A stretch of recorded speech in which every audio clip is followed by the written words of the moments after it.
I'm North Carolina State Senator Natalie Murdoch, and we're so excited to talk with you all this morning as we announce the enactment of a policy that is our first step in getting a full Crown Act passed here in North Carolina. After working with the governor's office on February 1st, 2021, EEO practices under the Office of State Human Resources, OSHR, affirmatively prohibited any employer from failing or refusing to hire or discharging any individual or otherwise discriminating against an individual based on the individual's hair texture or hair style. This is a wonderful stride towards ending racial discrimination. However, this does not prohibit hair discrimination as racial discrimination to all North Carolina workers. This is why passing the Crown Act here in North Carolina is an important next step to protect all workers from workplace discrimination in the form of hair discrimination. We need to thank Governor Cooper's staff for working with us so that we could take this first vital step. 7 states and 3 municipalities and counting have passed the Crown Act. As local government units across the state consider non-discrimination ordinances, they are working to include language that also prevents hair discrimination. This is an economic issue. Black women are often the sole wage earners in their households. So to be denied economic opportunity as a result of your heritage is simply unacceptable, and this practice must stop. Workplace dress code and grooming policies that prohibit natural hair, including afros, braids, twists, and locks, have a disparate impact on Black individuals, as these policies are more likely to deter Black applicants and burden or punish Black employees more so than any other group. Therefore, hair discrimination targeting hairstyles associated with race is racial discrimination. The Crown Act will protect the rights of North Carolinians to maintain natural hair or hairstyles that are closely associated with their racial, ethnic, or cultural identities. Where there is a strong historical association between hair texture, hairstyles, and the two are intimately connected with race, then they simply cannot be separated. Black people are frequently targets of racial discrimination based on hair, whether it be bias-based profiling by law enforcement or discrimination by employers, housing providers, and providers of public accommodations. The Crown Act would provide protections and recourse from this discrimination. It's an unfortunate reality that Black people, Black women in this country, are viewed upon the basis of their hair or appearance rather than their merit. That's what the EEO change is working to address for state level employees. And that's what the Crown Act legislation will be working to address for Black women across North Carolina. It's unfair and unjust for someone to be passed for a promotion or not hired or have to go under undue mental burden because they are wearing a hairstyle that is natural and a part of their culture.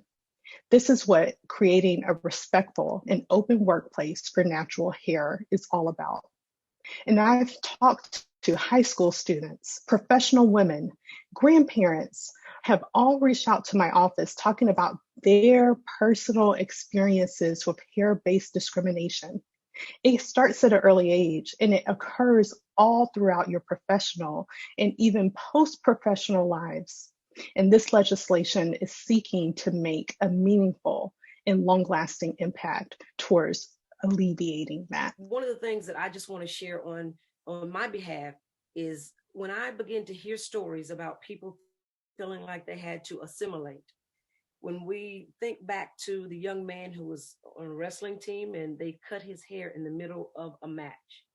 It's things like that that makes me realize that we cannot just settle with how things continue to happen. And so the intersectionality of race, class, gender, and social justice are bonded together. And so as a member of the Durham City Council, when we recently passed the anti-discrimination ordinance, the conversations weren't around hair and hairstyle. And just having that included in that ordinance, it meant so much more to so many people who have been talking about this for years. And so acknowledging that we weren't able to do this before and now we are, on Monday, we were able to pass a resolution in support, and I would like to urge others to do the same, and cities, towns, and villages across the state, acknowledging that if our General Assembly could adopt the Crown Act and anti-discrimination legislation, this would be phenomenal in creating the respectful and open workplaces for natural hair. Next up, Aisha Powell is actually a state employee, but just so happens to be a leader with the Crown campaign as well. It was so overwhelming, the feeling that I felt as a resident and a state employee to hear the changes that are happening in North Carolina. However, it doesn't cover all workers in North Carolina.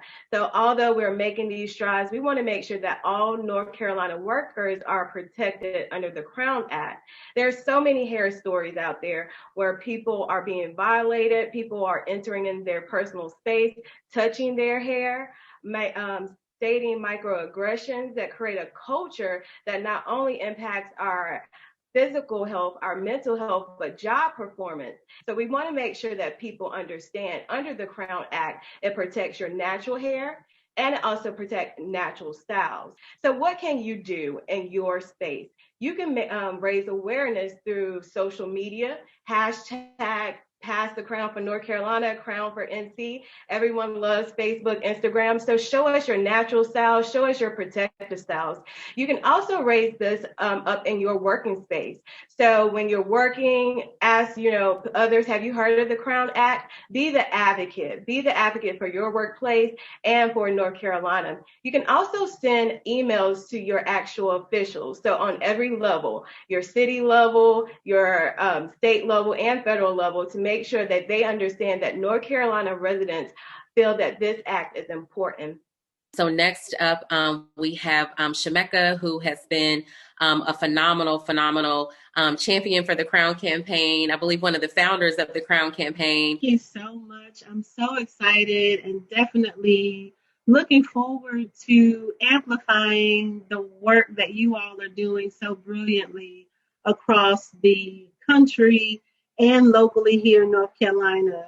My partner, Dr. Bernice B. Rumala, and I began the Crown campaign after hearing about the Human Rights Commission out of New York launching the first version of protections from hair discrimination as racial discrimination in New York, and then the Crown Act passing or being presented in California was to follow suit, and this was under the guidance of Adjua Biasamoa. Dr. Bernice Rumala and I really wanted to create, because we had lived experience, we had been discriminated against, we have our hair stories, and we wanted to create space to amplify the voices of people with lived experience. So with the Crown Act, we've been given a model to look at what's possible when it comes to state and federal legal act. And what we've done within the village of the Crown community is collectively gather what people have already been doing already, whether it's amplifying research to do this. We've written letters of condemnation to school systems because of their discriminating against a 4-year-old in preschool. We provided advocacy for that grandmother that could not get employment because of the racial discrimination at all levels, even to her having charges pressed against her because she wanted to send her 4-year-old child to pre-K. And our win was that they just quit the whole pre-K program. They cut it out for the whole county. So that's the level of what theory to practice looks like when we can get teeth and advocacy around it. And so I just want to amplify that this is the first what's possible that we've seen to look at a focus on non-discriminatory ordinances to include this language. So I just want to amplify and shout out to you all, Durham, for lifting this up as a what's possible to other communities that are looking at you all. We do have Tia Hall on, who is the chair of the Political Action Committee for the Durham Committee for the Affairs of Black People right here in Durham. For me, I am so grateful to see this. When I shared my story back in the early 90s, I worked on Wall Street. And in front of the CEO of, I won't name the bank, we were told as the few Black women that were there, natural hairstyles would limit our ability to progress in an organization. I did not have a body of people to lean into to fight that level of discrimination. It felt very isolating. And, you know, we should be able to manifest ourselves or be present in any way in our fullness without feeling some kind of limitation in our ability to be whole in community. And so I'm just excited that my daughter, my nieces, all the children of our village, right, that they have opportunity to be whomever they want to be, however they want to express themselves. And to be in Durham, you know, I am grateful that Durham is taking the I won't say the leadership, but yes, the leadership in this. It's just a phenomenal thing. And I don't want to just limit it to women. I think the expression of hairstyles is beyond gender. But as we talked about, the intersections are really intense, and we need to be clear about who gets marginalized when we address how people show up with their hairstyles. As the Durham Committee on the Affairs of Black People in the PAC, we will also be working to bring this conversation into community. So thank you for the opportunity to speak. As we mentioned earlier, if you are a state employee, let them know about this policy. We can provide you with the link so that you can learn more about this new policy that just went into effect February 1st with the EEO office for our State Office of Human Resources.